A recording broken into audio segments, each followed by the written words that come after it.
Bismillahirrahmanirrahim. Assalamualaikum warahmatullahi wabarakatuh. Perkenalkan, nama saya Ainun Arika, Prodi Perbankan Syariah, NIM 212020 3861206119. Di sini saya akan menjelaskan mengenai bab 1, di mana eksplorasi asumsi dalam penelitian uji normalitas, homogenitas, dan linearitas. Baik, yang pertama itu uji normalitas.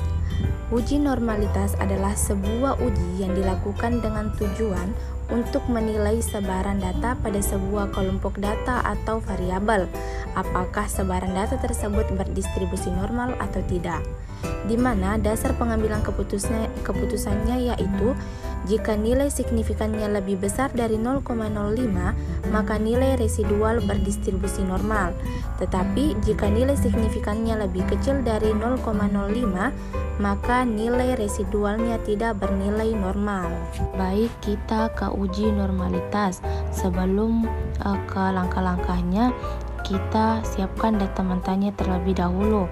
Baik, pertama-tama itu kita pilih variabel view, kemudian ketik SMA pada baris pertama kolom name, kemudian desimalnya itu 0 dan measure-nya diubah menjadi skal. Kemudian baris kedua itu di kolom name ketik nilai, kemudian desimalnya itu diubah menjadi 0. Kemudian input data ke data view. Nah, apabila telah muncul seperti ini, masukkan semua data dari data mentah yang telah dipersiapkan, baik itu di kolom SMA maupun di kolom nilai. Nah, apabila datanya telah muncul seperti ini, kemudian klik analis, kemudian pilih deskriptif statistik, kemudian pilih explore. Nah, di mana nilainya itu dimasukkan ke kolom dependent list, pilih nilai, kemudian klik tanda panah, kemudian SMA-nya itu dimasukkan ke kolom faktor list. Setelah itu klik plots, kemudian centang normality plots with test. Setelah itu klik continue dan oke. Setelah muncul hasil dari uji normalitas seperti pada layar tersebut, kemudian kita pilih test of normality atau tabel test of normality. Nah, di sini bisa kita buktikan bahwasannya di uji Kolmogorov-Smirnov itu nilai antara SMA 1 dan 2 itu nilainya dari signifikan 0,2 atau 0,200 itu lebih besar dari 0,05. Jadi dapat disimpulkan bahwa datanya itu normal atau normalitas. Uji selanjutnya yaitu uji homogenitas. Uji homogenitas adalah pengujian yang dilakukan untuk mengetahui sama tidaknya variansi dua buah distribusi atau lebih, di mana dasar pengambilan keputusannya yaitu jika nilai signifikannya lebih besar dari 0,05 maka distribusi data homogen. Tetapi jika nilai signifikannya lebih kecil dari 0,05 maka distribusi data tidak homogen. Baiklah, selanjutnya kita ke langkah uji homogenitas. Nah, sebelumnya kita buka kembali data dari normalitas untuk melanjutkan pengujian dari uji homogenitas. Nah, pertama-tama setelah muncul seperti ini, kita klik analis, kemudian confirm means, kemudian pilih on way ANOVA. Setelah muncul seperti layar tersebut, di mana nilainya itu kita masukkan ke kolom dependent list dan SMA-nya itu kita masukkan ke kolom faktor. Setelah itu, klik options, kemudian centang homogeneity of variance test. Setelah mencentang homogenitinya, kita klik continue, kemudian klik OK. Nah, setelah mengklik OK dan muncul hasil dari uji homogenitas, di mana tabel test of homogeneity of variance, di situ disimpulkan bahwa nilainya lebih besar dari 0,05, maka dapat disimpulkan bahwasannya signifikannya itu homogen karena hasilnya lebih besar dari 0,05. Untuk uji terakhir yaitu uji linearitas, di mana uji linearitas ini bertujuan untuk mengetahui apakah dua variabel atau lebih yang diuji mempunyai hubungan yang linear atau tidak secara signifikan. Uji ini biasa digunakan sebagai persyarat dalam analisis kolerasi atau regresi linear, di mana uji linearitas terdapat dasar pengambilan keputusannya itu yang pertama, jika nilai signifikannya deviation from linearity lebih besar dari 0,05, maka terdapat hubungan yang linear antara variabel bebas dengan variabel terikat. Tetapi jika nilai signifikannya deviation for linearity lebih kecil dari 0,05, maka tidak terdapat hubungan yang linear antara variabel bebas dengan variabel terikat. Untuk langkah terakhir yaitu ke langkah uji linearitas. Sebelumnya kita persiapkan data baru. Nah, setelah muncul seperti ini, kita ke variable view, kemudian pada baris pertama kolom name kita ketik X1 dan labelnya kita ketik gaya kepemimpinan.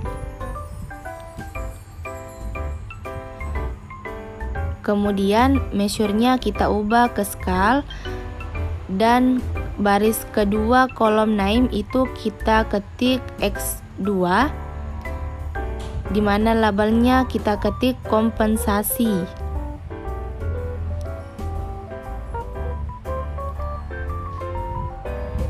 Setelah itu ubah measure-nya menjadi scale dan baris ketiga kita ketik Y, kemudian labelnya kita ketik kinerja. Setelah itu measure-nya kita ubah ke scale dan baris keempat kolom name itu kita ketik Z. Setelah itu labelnya kita ketik kepuasan. Begitupun dengan measure-nya kita ubah ke scale. Setelah itu input data ke data view.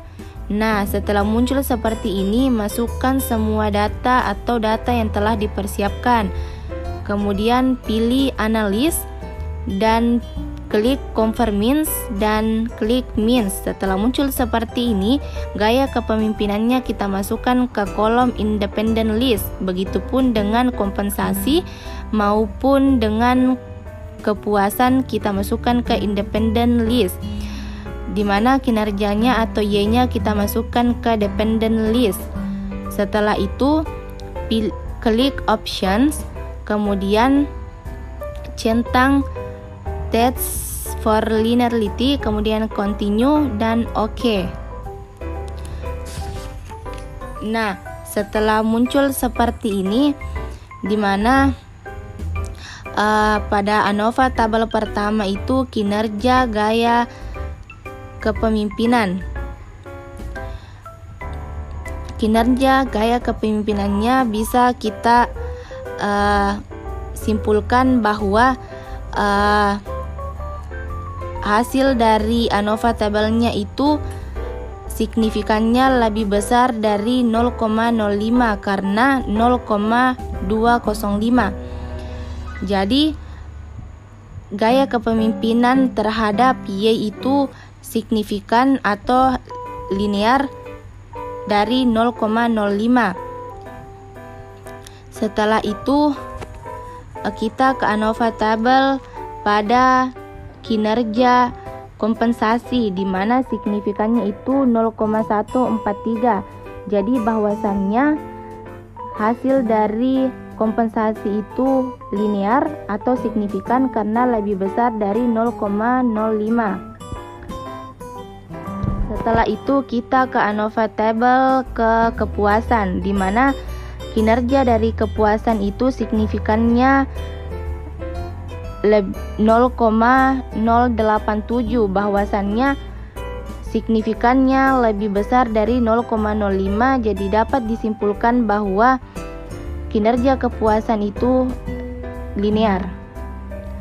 Nah, untuk uji atau analisis di bab selanjutnya yaitu bab 2, di mana judulnya analisis regresi linear berganda dan analisis regresi logistik. Yang pertama itu analisis regresi linear berganda. Analisis regresi linear merupakan salah satu alat dalam statistika yang digunakan untuk mengetahui ada atau tidaknya hubungan variabel bebas terhadap variabel tidak bebas atau respons, di mana tujuan dari analisis regresi berganda adalah untuk mengetahui signifikan pengaruh variabel prediktor terhadap variabel dependen, sehingga dapat memuat prediksi yang tepat.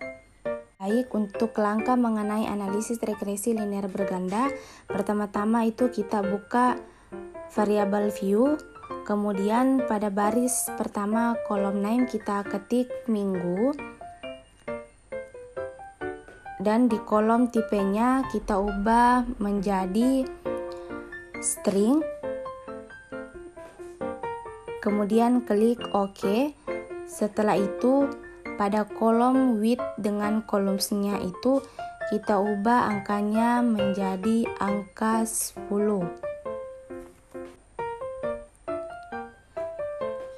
Setelah itu pada baris kedua kolom name kita ketik jual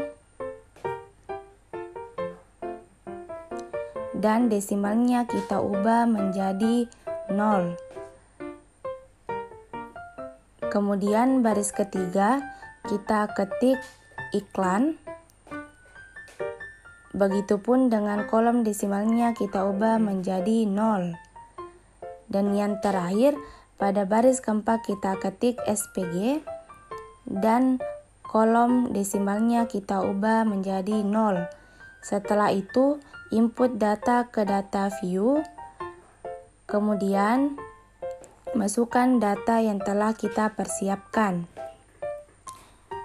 Setelah itu klik analis, kemudian pilih regression, kemudian klik linear.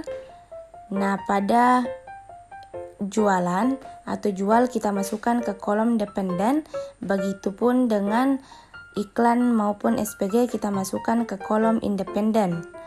Kemudian nominalnya kita masukkan ke kolom case labels, kemudian pilih statistik, kemudian centang deskriptif. Setelah itu pilih continue dan OK. Baik, inilah hasil mengenai analisis regresi linear berganda.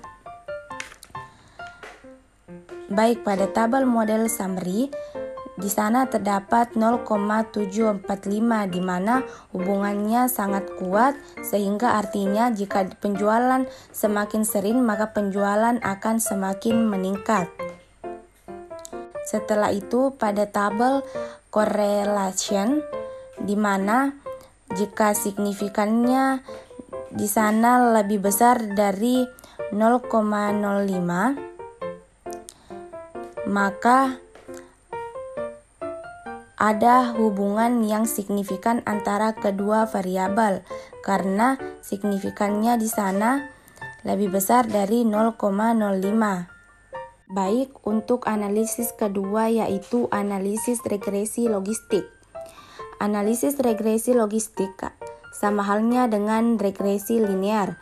Namun, dengan variabel respons independen berupa biner, yang dimaksud variabel biner di sini adalah variabel Bernoulli dengan parameter atau EY sama dengan P. Quittner 2004 seperti regresi linear dalam model logit yang melibatkan satu variabel bebas yang disebut dengan regresi logit sederhana. Model yang dilibatkan lebih dari satu variabel bebas disebut dengan regresi logit berganda. Baik, untuk langkah terakhir mengenai analisis regresi logistik, pertama-tama itu kita buka variabel view, kemudian pada baris pertama kolom name kita ketik X1 dan di kolom desimalnya kita ubah menjadi angka 0. Kemudian pada kolom labelnya kita ketik pergantian manajemen dan di kolom measure-nya itu kita ubah menjadi nominal. Pada baris kedua kita ketik X2, kemudian desimalnya kita ubah menjadi 0. Kemudian labelnya kita ketik kepemilikan publik. Setelah itu measure-nya kita ubah menjadi skal. Pada baris ketiga kolom name kita ketik Y, kemudian desimalnya kita ubah menjadi angka 0 dan labelnya kita ketik pergantian auditor. Kemudian measure-nya kita ubah menjadi nominal. Setelah itu value pada baris pertama kita ketik value 0 di mana labelnya itu tidak menggantikan manajemen.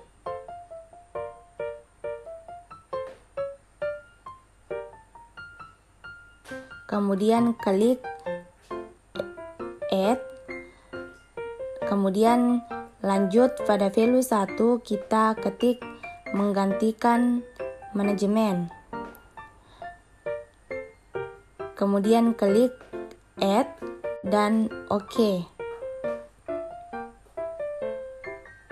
Pada baris ketiga yaitu value-nya kita ketik 0 dan labelnya kita ketik tidak melakukan pergantian auditor. Kemudian klik add dan pilih value ke pertama, kita ketik melakukan pergantian auditor. Kemudian selanjutnya kita ketik atau klik add dan pilih OK. Setelah itu input data ke data view. Kemudian masukkan data yang telah kita persiapkan atau data yang akan kita analisis. Nah, datanya seperti pada layar berikut.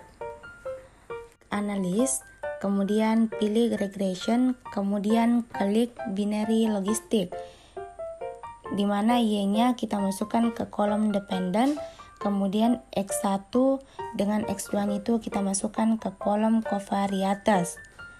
Setelah itu klik options, kemudian centang classification plots, Hosmer-Lemeshow goodness of fit, dan klik correlation of estimates dan iteration history. Setelah itu klik continue, kemudian OK. Nah, inilah hasil pada analisis regresi logistik.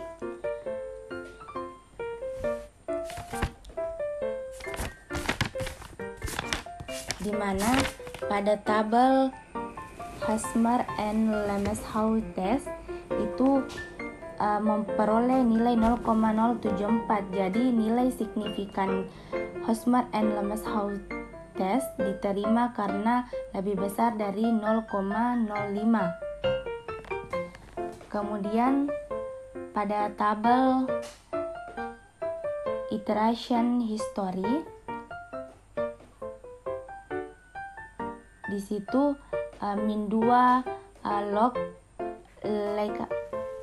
likelihood-nya 35,05. Jadi turun di tabel model summary, yang berarti menjadi 31,849. Berarti model logistiknya itu terbentuk lebih baik karena lebih turun ketimbang sebelumnya. Kemudian pada tabel variable in the equation, di mana signifikannya itu variabel pergantian manajemen X1 lebih besar 0,074 lebih besar dari 0,705, maka tidak mempengaruhi secara signifikan pergantian auditor. Begitupun dengan kepemilikan publik X2-nya 0,772 tidak mempengaruhi secara signifikan pergantian auditornya. Nah, itulah tadi mengenai penjelasan materi bab 1 dengan bab 2, di mana bab 1 itu menguji normalitas, homogenitas dengan linearitas, sedangkan bab 2 itu menganalisis regresi linear berganda maupun analisis linear logistik. Lebih dan kurangnya mohon dimaafkan. Wassalamualaikum warahmatullahi wabarakatuh.